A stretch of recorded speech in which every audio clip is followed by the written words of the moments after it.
In February, the Pasadena Symphony is going to be playing a magnificent, warm, rich, romantic program that's starting with a world premiere by a composer here in LA named Dale Trumbore, and she is going to be writing another anniversary piece. This is celebrating the 50th anniversary of the Pasadena Symphony Women's Committee.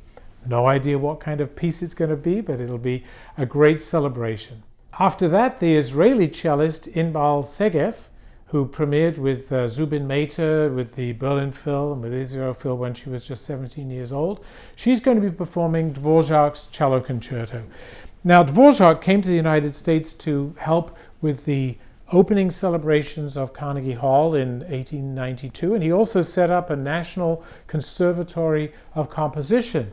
And while he was here for a few years, he wrote three of his most important pieces: the New World Symphony, the American Quartet, and this great cello concerto. This doesn't really have an American flavor. It feels very bohemian, which is where he was from. He actually thought of writing a cello concerto about 25 years before, but as with he and with Brahms, the thought was the cello was not really a strong enough projecting instrument. But he was convinced otherwise by the principal cellist who'd played in the New World Symphony, Victor Herbert.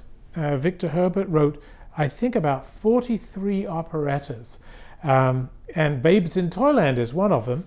But he had written a couple of cello concertos that convinced Dvorak that it was possible to write a successful concerto for the cello.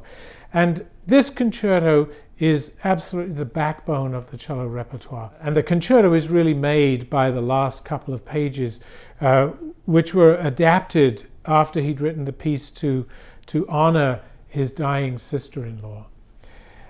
The second half of the program is going to be Stravinsky's Firebird Suite. Now, Stravinsky was just in his early 20s when he was discovered by Diaghilev. Diaghilev was an impresario who was bringing the Russian ballet to Paris before the First World War.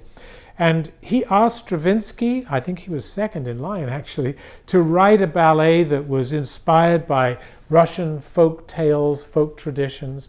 And we can hear the threads of Rimsky-Korsakov, the mighty five, this handful of Russian composers who were completely out of the mold of European composers. They were much more interested in color and storytelling.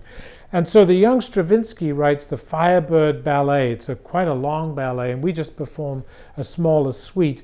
But this was really a breakout piece for Stravinsky. And year after year, after 1910, he wrote Petrushka